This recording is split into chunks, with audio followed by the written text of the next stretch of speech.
Organiser, planifier, créer une habitude, c'est bien, c'est même très bien, mais ce n'est pas suffisant. Pourquoi? Il te manque une base, un socle, ou alors simplement tes fondations, qui sont composées tout simplement de 4 éléments indispensables. Numéro 1, ton sommeil.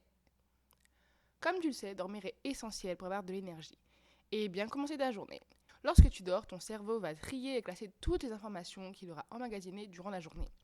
Et ton organisme va se nettoyer, se réparer, se restaurer.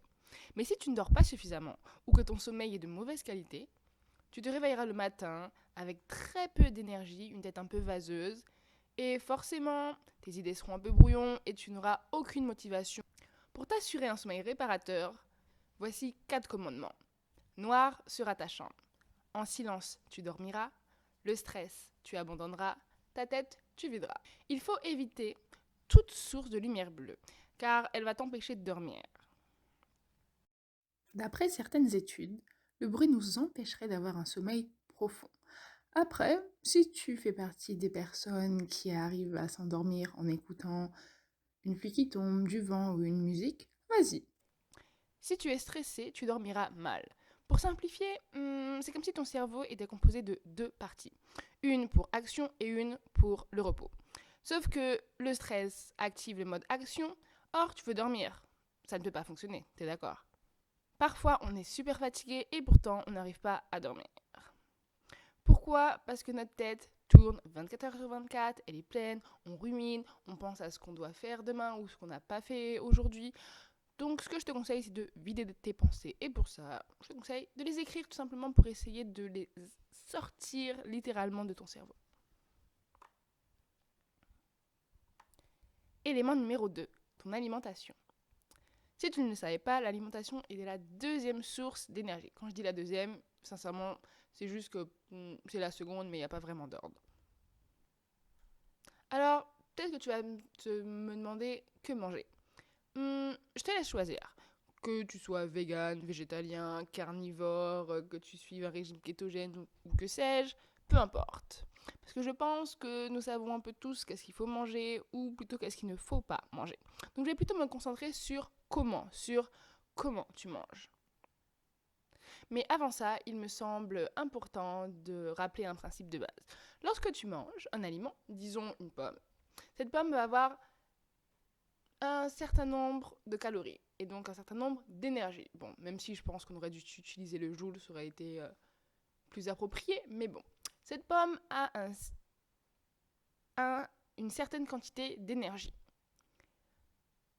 Et toi, ton but en la mangeant, c'est d'avoir cette énergie. Sauf que, pour que ton corps puisse la dégrader, puisse l'assimiler, puisse l'absorber, il va aussi utiliser de l'énergie.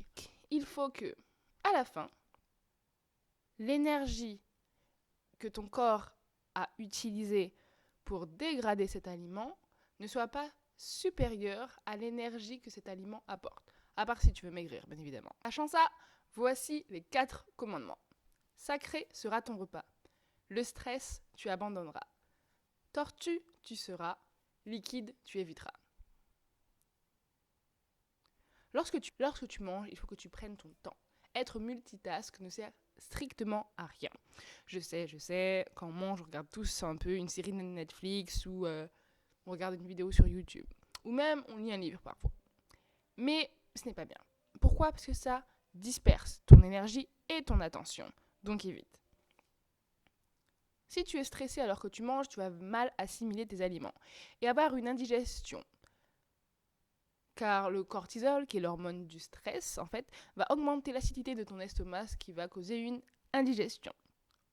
Au lieu de faire comme les Américains qui jouent à qui mange le plus vite et donc à qui se rapproche le plus vite du cercueil, je te propose un autre jeu. Essaye de jouer à qui mange le plus lentement. Rappelle-toi l'histoire du lièvre et de la tortue. Se précipiter est rarement la bonne solution. On aime tous prendre un soda, un vin, que sais-je, pendant nos repas. Mais c'est une mauvaise idée. Surtout les boissons froides, car elles diluent tes sucres digestifs et tes enzymes digestives, ce qui limite ta digestion. Alors si tu as vraiment, vraiment soif, favorise plutôt des boissons chaudes ou des soupes qui sont remplies de minéraux et de vitamines. Ah oui, petite astuce aussi. En plus, si tu as une très très mauvaise digestion ou que tu te sens un peu ballonné parce que tu as trop mangé et que ta digestion vraiment bof bof, je te conseille de prendre une bouilloire et de la poser tout simplement sur ton estomac. Élément 3, le mouvement. Petite question, quelle est la différence entre un corps mort et un corps en vie? Oui, exactement, le mouvement. Ou plutôt l'oxygène qui circule à travers ton corps. En soi, c'est la même chose. Pour avoir de l'énergie, il faut que tes cellules soient oxygénées. Même si ton cœur fait déjà une bonne partie du travail en irriguant tout ton corps de sang qui est rempli d'oxygène, te mouvoir va l'aider à oxygéner tout ton corps. Alors pourquoi s'en priver? Lorsque je dis bouger, ce n'est pas forcément aller à la salle de gym, soulever de la fonte pendant 2 heures. Non.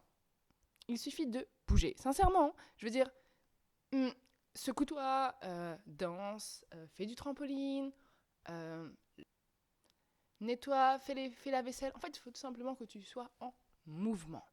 Élément numéro 4, la respiration.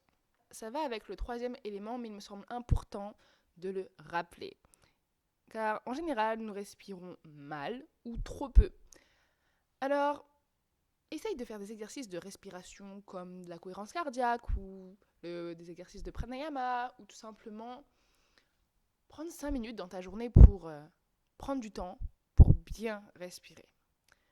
En résumé, ton socle doit être composé du sommeil, d'une alimentation adaptée, d'une activité physique et d'une bonne respiration. Avec ça, tu peux commencer ta journée et suivre ta routine habituelle sans souci.